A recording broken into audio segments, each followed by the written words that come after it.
Hi everybody, I'm Miss Maureen with the Huntington Public Library and welcome to this month's Storybook Adventures, and I'm so glad you could join me. Today I'm going to be reading a story. It's an origin story from Nigeria, which is a country in Africa, and it's on the Gulf of Guinea. And the title of the story is Why the Sun and Moon Live in the Sky by Elphinstone Dayrell and illustrations by Blair Lent. And it was a Caldecott Honor book. So I hope you enjoy this story with me as much as I do.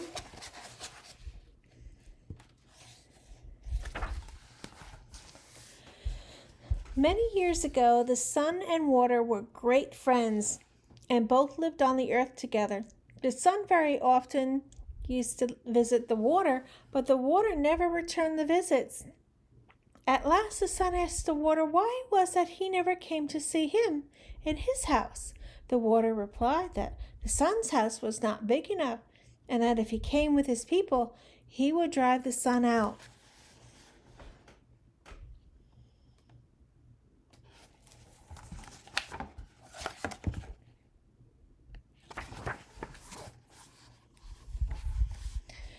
The water then said, "If you wish me to visit you, you must build a very large house, but I warn you that it will have to be a very large place, as my people are very numerous and take up a lot of room."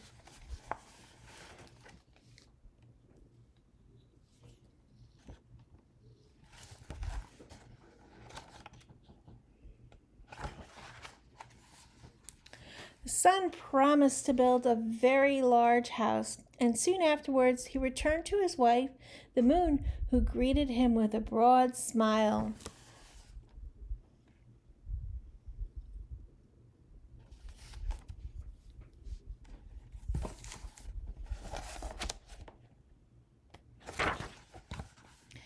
The sun told the moon what he had promised the water, and the next day they began building a large house in which to entertain his friend.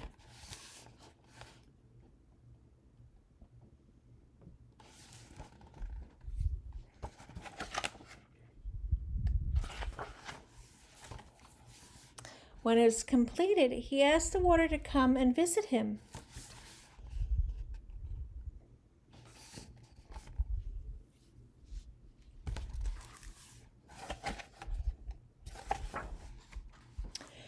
When the water arrived, one of his people called out to the sun and asked him whether it would be safe for the water to enter. And the sun answered, "Yes, tell my friend to come in."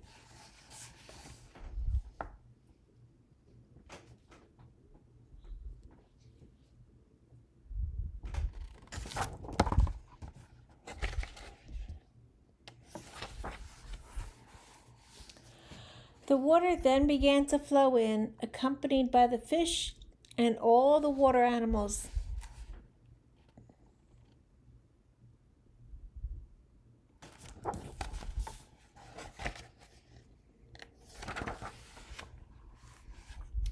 Very soon the water was knee-deep, so he asked the sun if it was still safe, and the sun again said yes. Some more of them came in.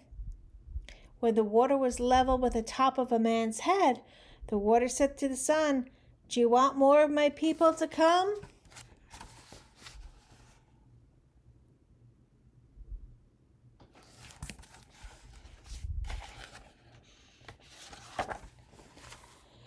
And the sun and the moon both answered yes, not knowing any better. So the water's people flowed on until the sun and the moon had to perch themselves on top of the roof.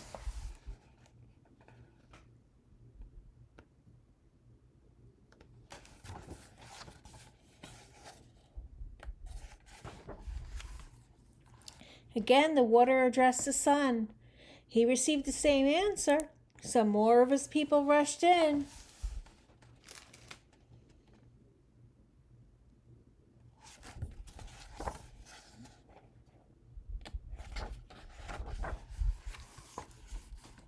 The water very soon overflowed the top of the roof, and the sun and the moon were forced to go up into the sky, where they have remained ever since.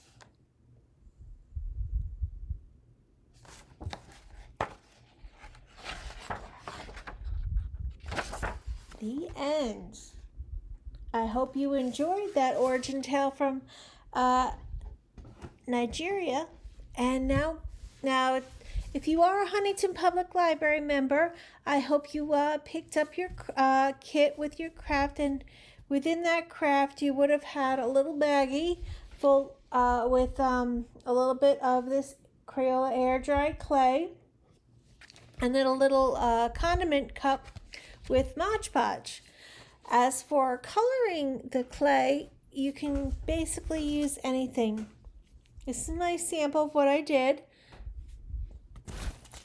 And you can use, I tried to model my sun after this picture of the sun, which I liked. But then on the flip side, I did a honeybee because I love honeybees. So, and if you see this yellow color in the background, when I was when the clay was wet, I mixed it in some food coloring, and this, believe it or not, this food coloring is a mix of yellow and orange, and that's where I got this background color.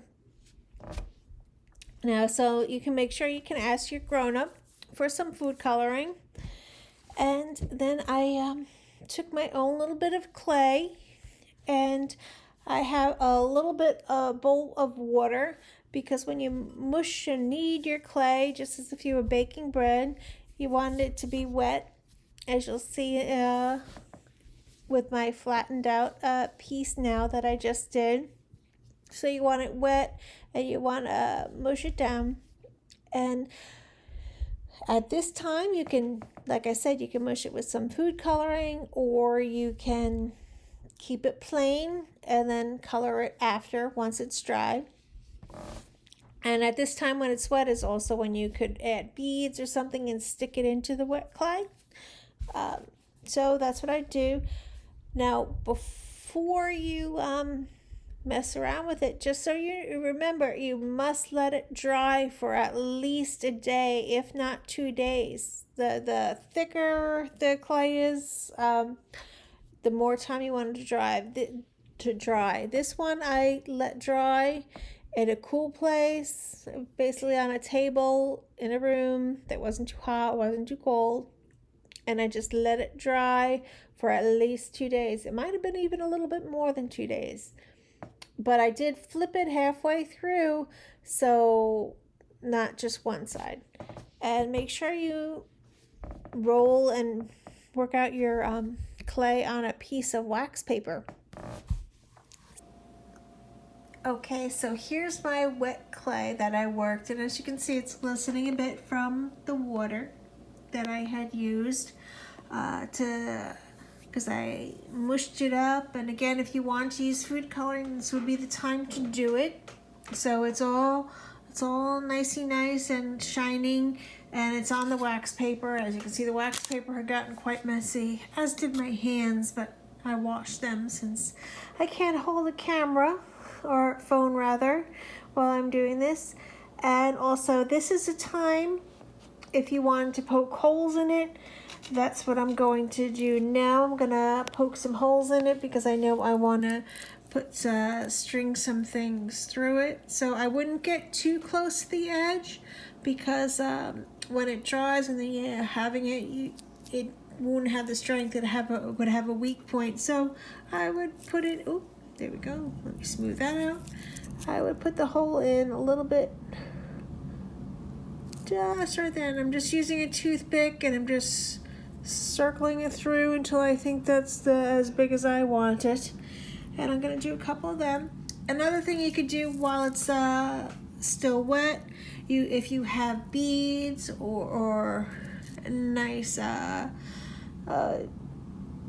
anything shiny or anything like that you want to put in, I would stick it in here, although not push it all the way through, but you want to have it in it quite firmly. And I would let it dry. Another thing I do want to note that if you do make a cup or a dish or something like that, this isn't food grade clay, so you can't use it for serving food. Just want to let you know. That one's a little closer to the edge than I'd like. I might smooth that one out. So there we go with that one. And I think I'm gonna do one more over here, because I might be using this. I kind of like it. And then one on this side. Now, one thing, while it is drying, you are going to want to flip it to the other side halfway through its drying point. So probably sometime tomorrow I'm going to flip it over, and make sure you can easily maneuver it through, so you don't want it to get stuck to whatever you have it drying on. Again, wax paper or something like that. So make sure you ask your grown-up for wax paper or plain paper plate. But again, you want to be able to lift it easily and not have it sticking. But don't play around with it too much. So, and afterwards, please, please, please send me a picture, or email me a picture of your completed artwork, because I love seeing your artwork. All right, so until next time with June, take care and bye-bye.